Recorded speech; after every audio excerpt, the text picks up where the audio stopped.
ओम शांति। 9 दिसंबर 2023। बाबा के महावाक्य। मीठे बच्चे, एक बाप के साथ सच्ची मोहब्बत हो तो बाप तुम्हें अपने साथ घर ले जाएंगे, सब पापों से मुक्त कर देंगे, स्वर्ग का मालिक बना देंगे। प्रश्न: अपने आप को खुशी में रखने के लिए कौन सी मुख्य धारणा चाहिए? उत्तर: खुशी में तभी रह सकते जब अपने आप से रूह रिहान करना आता हो, किसी भी चीज में आसक्ति ना हो। 2 रोटी पेट को मिले, बस ऐसी अनासक्त वृत्ति की धारणा हो, तब हर्षित रहेंगे। ज्ञान का मनन कर स्वयं को हर्षित रखो।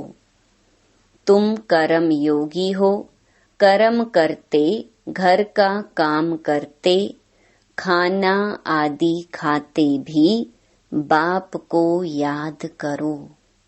स्वदर्शन चक्र बुद्धि में घूमता रहे तो बहुत खुशी रहेगी। गीत: न वह हमसे जुदा होंगे। ओम शांति। मीठे मीठे बच्चों ने गीत सुना। यह है बच्चों की व आत्माओं की अपने परम पिता परमात्मा के साथ रूहानी मोहब्बत। यह रूहानी मोहब्बत सिर्फ तुम ब्राह्मण बच्चों की ही होती है।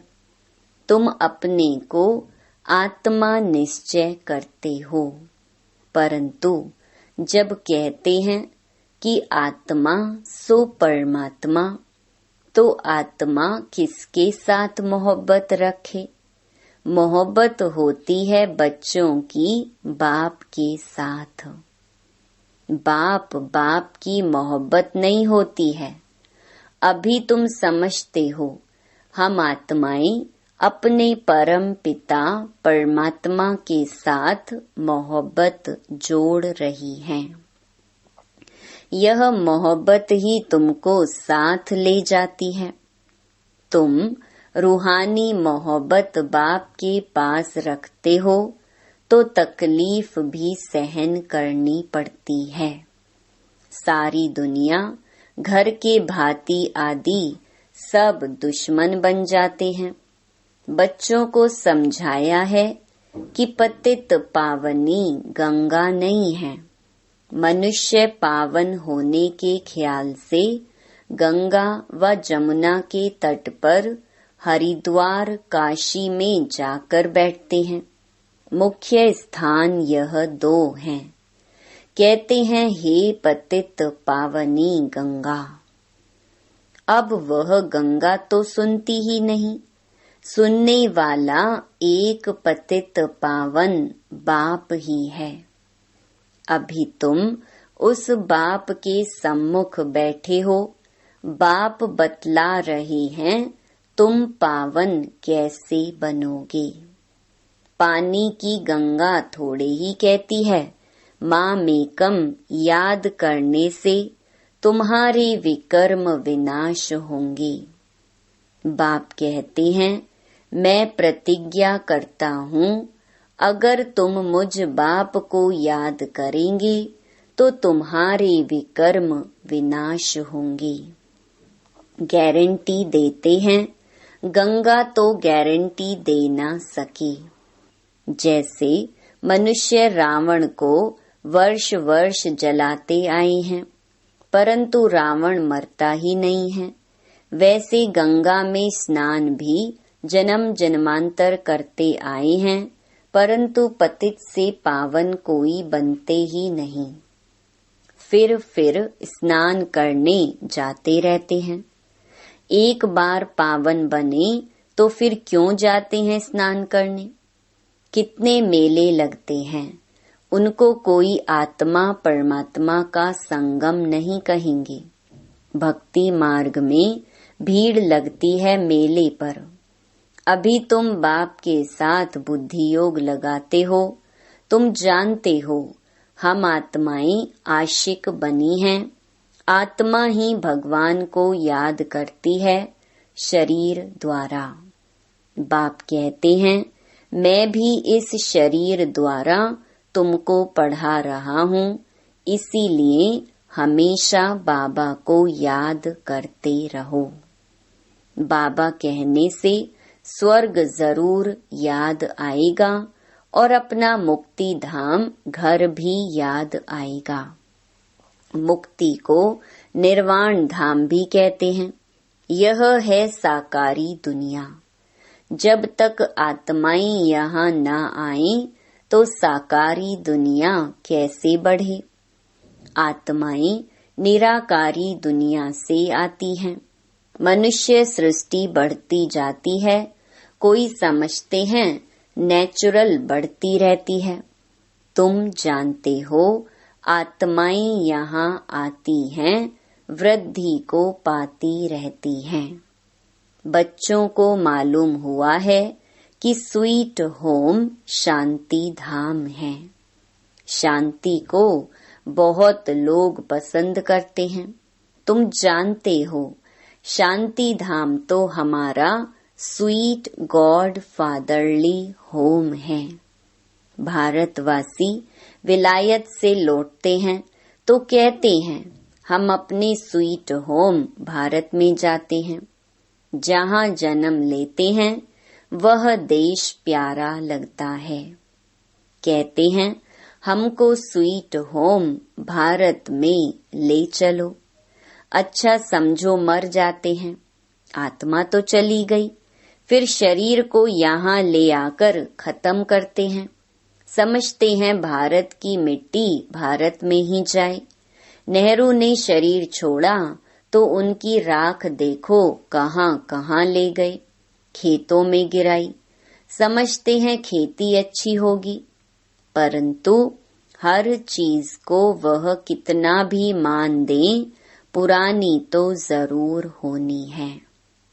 कितनी तकलीफ सहन कर रहे हैं, बाप का पता नहीं है। तुम बाप को जानकर बाप से वर्षा ले रही हो तो दिल होती है मित्र संबंधियों आदि को भी स्वर्गवासी बनाई। किसको तुम कहो स्वर्गवासी बनो तो कहेंगे तुम मारने चाहते हो क्या। तुम बच्चे जानते हो श्रीमत पर हम श्रेष्ठ स्वर्गवासी बन रहे हैं। देही अभिमानी बनने में बड़ी मेहनत लगती है। घड़ी घड़ी देह अभिमान में आकर बाप को भूल जाते हो। अभी तुम सम्मुख बैठे हो, जानते हो हम अपने परम पिता परमात्मा पास आए हैं। बाबा कहते हैं आगे कभी मिले थे तो झट कहते हैं हाँ बाबा 5000 वर्ष पहले। यह तुम्हारा गुप्त अक्षर है और कोई कॉपी कर न सके।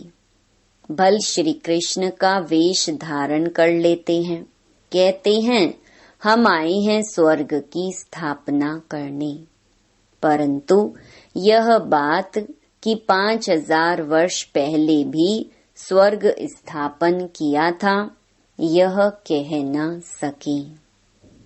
तुम ही कहते हो बाबा 5000 वर्ष पहले हम आपसे वर्षा लेने आए थे, आपने राजयोग सिखाया था।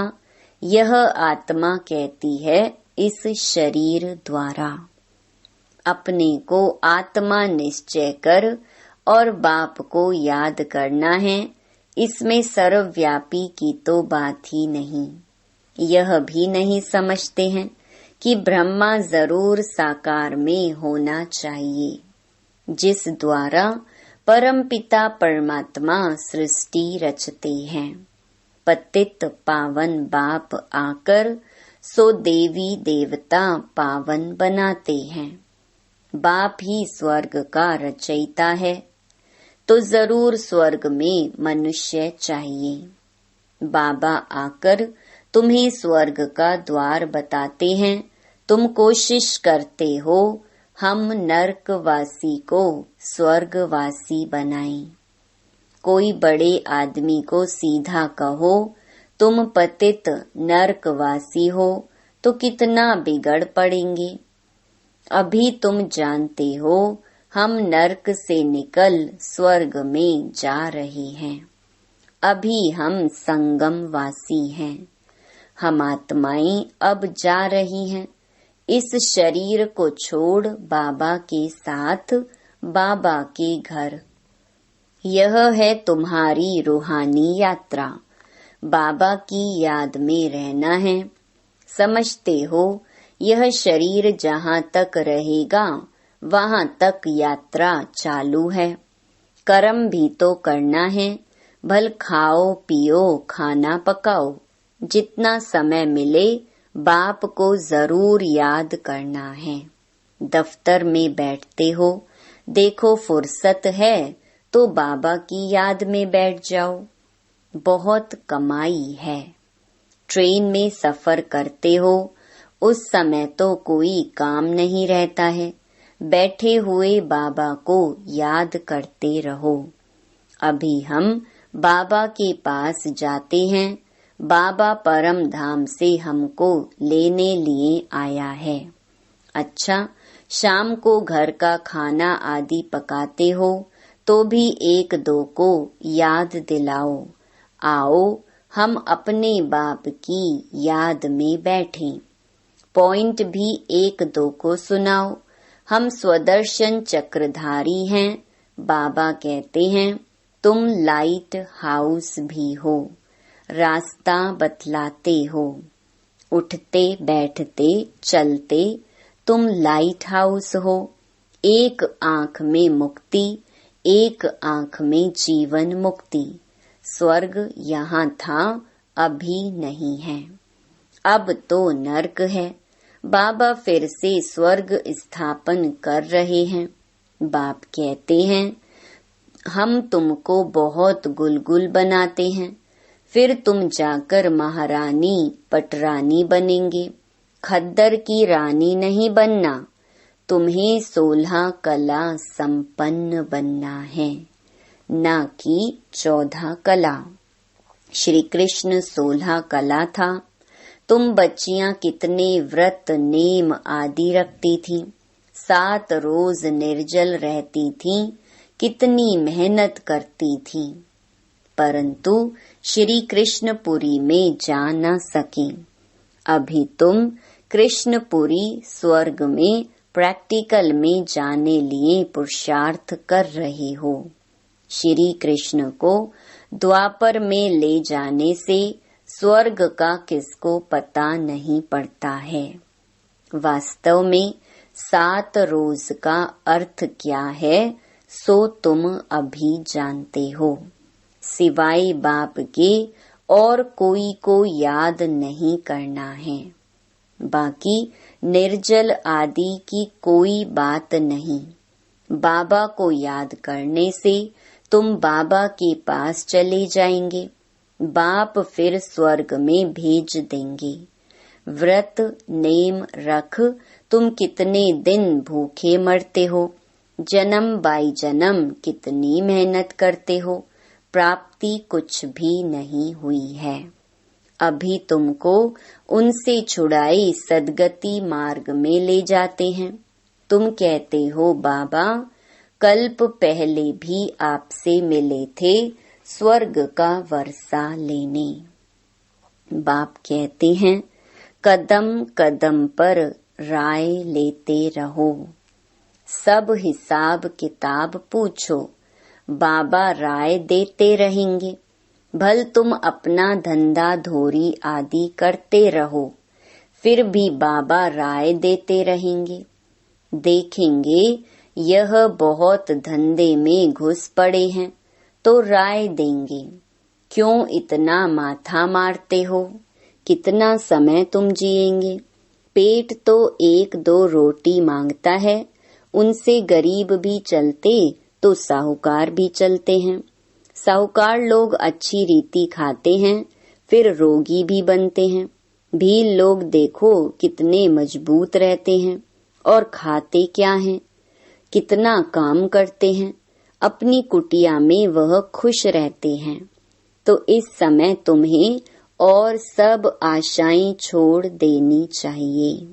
2 रोटी मिली, पेट भरा, बस बाप को याद करना है। तुम हो रूहानी बच्चे, परमपिता परमात्मा माशूक के आशिक बने हो। जितना बाबा को याद करेंगे उतना विकर्म विनाश होंगे, और जिसको याद करते हो उनसे जाए मिलेंगे।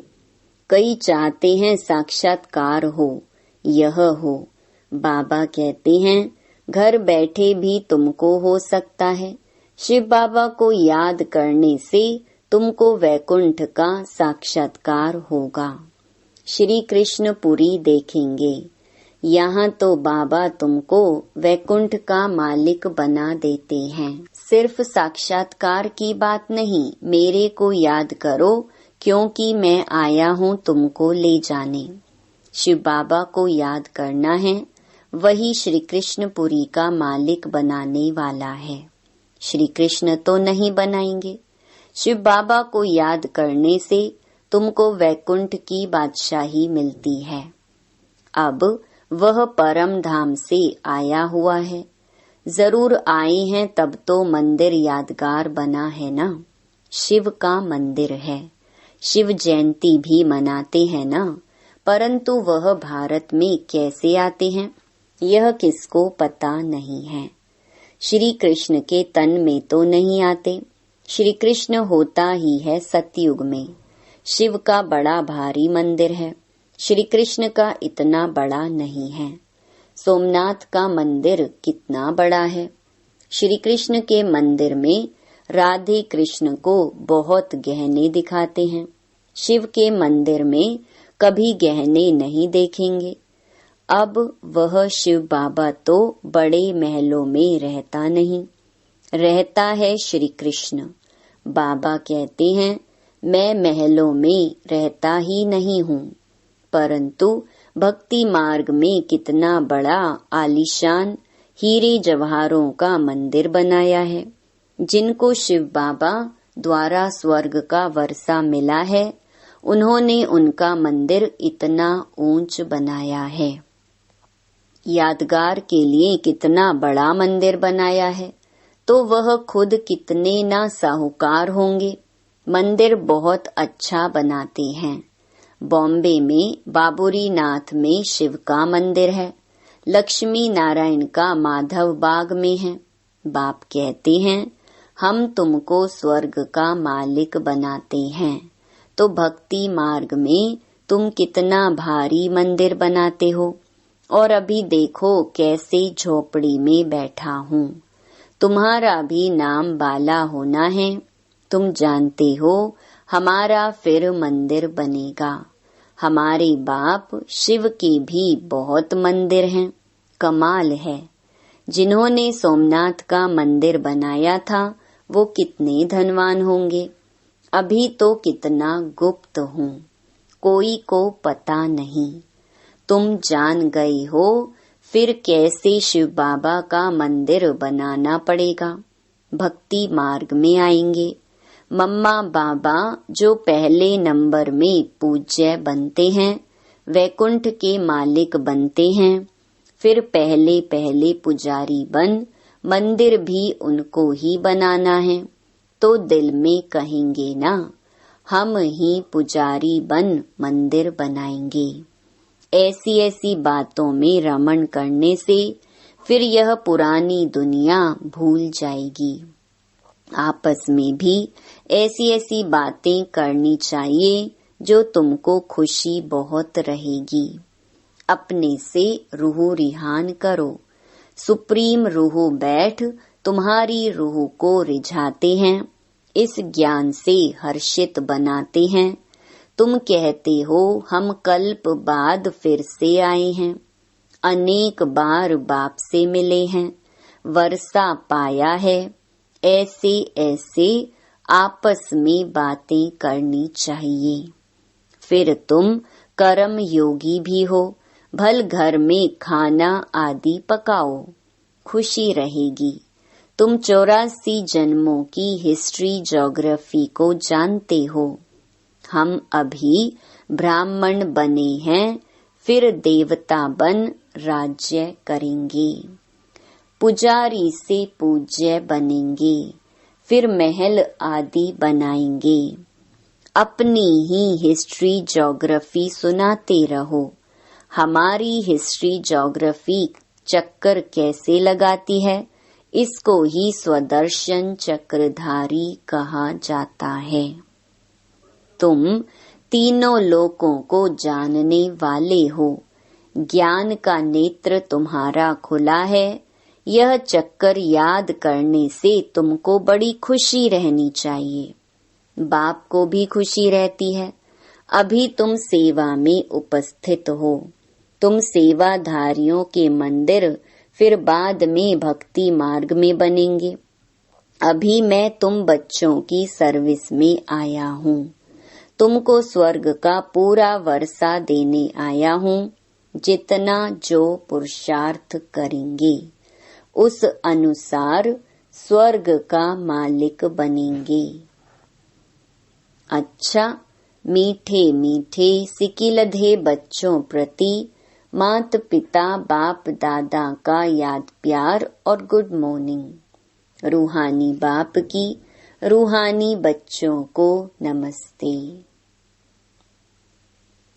धारणा के लिए मुख्य सार। पहला, चलते फिरते लाइट हाउस बन सभी को रास्ता बताना है। सब आशाएं छोड़ एक बाप की याद में रहना है। बाप से राय लेते रहना है। दूसरा, ज्ञान की बातों में ही रमण करना है। अपने आप से बातें करनी है। स्वदर्शन चक्र फिराते सदा हर्षित रहना है। वरदान, योग की धूप में आंसुओं की टंकी को सुखाकर रोना प्रूफ बनने वाले सुख स्वरूप भव। कई बच्चे कहते हैं कि फलाना दुख देता है इसलिए रोना आता है, लेकिन वह देते हैं, आप लेते क्यों हो?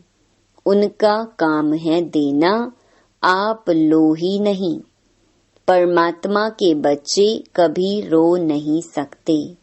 रोना बंद। ना आँखों का रोना, ना मन का रोना।